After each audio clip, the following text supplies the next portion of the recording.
National টিমের আমরা দুটো ম্যাচ দেখেছি, সিঙ্গাপুর এবং ইন্ডিয়ান এগেনস্টে ম্যাচ দেখেছি। ম্যাচ দেখার পর আমরা দেখলাম যে কোচিং স্টাফ যারা দায়িত্বে ছিল, টিমের সাথে ছিল, টিম ম্যানেজমেন্টের ছিল, তাদের ভিতরে কিন্তু আমরা অনেক কিছু পরিলক্ষিত করেছি। আমাদের ফেডারেশন আমরা ওই খেলার পরে আমরা বসেছিলাম মিটিংয়ে, বসার পর আমরা দেখলাম যে আসলে আমাদের এসকো মেম্বার থেকে বা আমাদের ফেডারেশন থেকে আমরা যদি সব টিমের সাথে থাকি, এজ গ্রুপ টিমে আন্ডার 17, আন্ডার 20, 19 টিমের সাথে থাকি, ন্যাশনাল টিমের সাথে থাকি, তাইলে আমরা কিন্তু খুব কাছে থেকে আমরা অবজার্ভ করতে পারবো এবং কোচের সাথে ডিসকাশন করতে পারবো, ম্যানেজমেন্টের সাথে ডিসকাস করতে পারবো। ডিসকাশন যত হবে তত ইমপ্রুভমেন্ট আসবে আমরা ভেবেছি।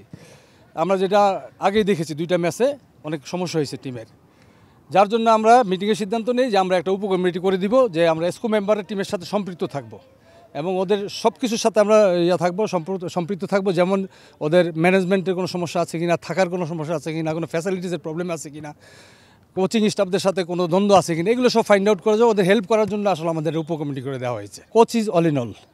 কোচের উপরে আমাদের পারফরমেন্স নিয়ে আমরা কোনো কথা বলবো না, পরবর্তীতে আমরা ফাইন্ড আউট করবো, দেন আমরা মিটিংয়ে ডিসকাশন করবো। ওদের স্বপ্ন পূরণে পাশে থাকতে পেরে আমরা গর্বিত।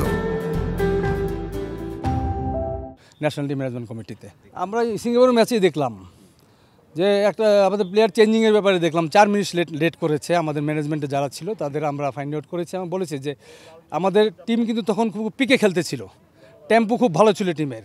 হঠাৎ ওই যে প্লেয়ার চেঞ্জিংয়ের ব্যাপারে 4 মিনিট 5 মিনিট লেট করাতে কিন্তু আমাদের টেম্পোটা স্লো হয়ে গেছিলো। ওই সময় কিন্তু আমরা প্রেশারে ছিলাম, আমাদের জিতার সম্ভাবনা ছিল, গোল করার সম্ভাবনা ছিল। সেই ক্ষেত্রে কিন্তু ম্যানেজমেন্টের আমরা ফাইন্ড আউট করেছি এবং ডিসকাস করেছি এটা নিয়ে। তারপরে আমরা দেখেছি যে টিম আসার সময় যখন হোটেল থেকে আসে তখন কিন্তু আমাদের হেড কোচ লেটে আসছে, সেটা আমরা দেখেছি। আর মাঠে চেঞ্জিংয়ের ব্যাপারেও আমরা অনেক ফলো আপ করেছি। পরপর 4টা প্লেয়ার ধামাধাম টিমের সাথে চেঞ্জ আনা, এটা আমার কাছে খারাপ লেগেছে। আমাদের অ্যাজ এ এক্স প্লেয়ার এবং ম্যানেজমেন্ট কমিটির টেকনিক্যাল কমিটির ন্যাশনাল টিম ম্যানেজমেন্ট কমিটির মেম্বার হিসেবে আমি একজন কোচ, আমি জানি যে একসাথে এই রাকিবরে হঠাৎ রাইট ব্যাক খেলাইলো, মুরসালিনে খেলাইলো, জামালরে কেন খেলাইলো, এইসব আমরা সব দেখেছি।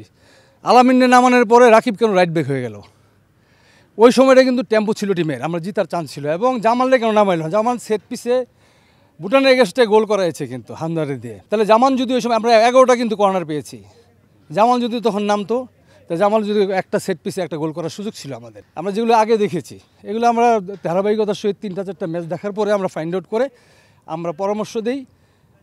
অ্যাজ এ টেকনিক্যাল ম্যান হিসাবে বলেছি যে আমরা যদি সাথে থাকি, কাছে থাকি কোচের সাথে, অনেক সময় দেখা যায় কোচ ইস্টাকা বয়ে যায়, কোচ সিদ্ধান্ত, কোচ বলতেছে যে আমি রাকিব যে রাইট ব্যাক খেললো আমি জানি না, তাইলে আর আমাদের কোচিং স্টাফ যারা ছিল তাদের অবস্থান কি, প্রশ্নবিদ্ধ। 4 মিনিট লেট হয়েছে না চেঞ্জিংয়ের সময়, এটা আমরা আগে দিয়েছি কিন্তু কার্ড, চেঞ্জিং আমাদের প্লেয়ার আগে নামবে, ওদের প্লেয়ার আগে নামলো কেন? ওইখানে মাঠে যে ম্যানেজমেন্টের তারা যারা ছিল তাদের দায়িত্ব এটা। আমাদের প্লেয়ার কেন আগে নামলো না, কুইক কেন নামলো না, এটা আমরা অবজার্ভ করেছি। দেন 3 মিনিট আগে, এক্সট্রা টাইমের 3 মিনিট আগে আমরা গোলটা খেলাম। 3 মিনিট যারা লাইনে থাকবে তাদের ইনফরমেশন দেওয়া উচিত ছিল, অনেক গরম মাঠে, 40 ডিগ্রি সেলসিয়াস গরম, গরমে বলা উচিত ছিল যে 40 মিনিট তোমরা খেলেছো, টায়ার্ড হয়ে গেছো, 3 মিনিট আমাদের এক্সট্রা টাইম, চলো আর গোল খাবো না, আমরা কোনোরকম 3 মিনিট শেষ করে আমরা মাঠে যাই, গোল খাবো। ওই 3 মিনিটে আমরা বাংলাদেশ টিম কিন্তু আমরা যখন খেলেছি তখনও কিন্তু 3 মিনিট 4 মিনিট আগে গোল খেয়েছি, আমরা রিল্যাক্স টাইমে আমরা গোল খাই। ওই সময়টা ডাগ আউট থেকে ইনফরমেশন যাওয়া ছিল, কোচের ইনফরমেশন যাওয়া ছিল যে তোমরা 3 মিনিট টায়ার্ড হয়ে গেছো, অনেক গরম, ড্র করে চলে আসো, তারপর আমরা 45 মিনিট আবার নতুন এনার্জি নিয়ে নামবো। এই যে এসব কারণগুলো কিন্তু আমি ফাইন্ড আউট করেছি এবং আমি ডিসকাস করেছি আমাদের ন্যাশনাল টিম ম্যানেজমেন্ট কমিটির সাথে। For more updates, subscribe to our YouTube channel and click on the bell icon. Follow us on Facebook and Instagram. Download T-Sports app to enjoy exciting games and highlights. Visit tsports.com.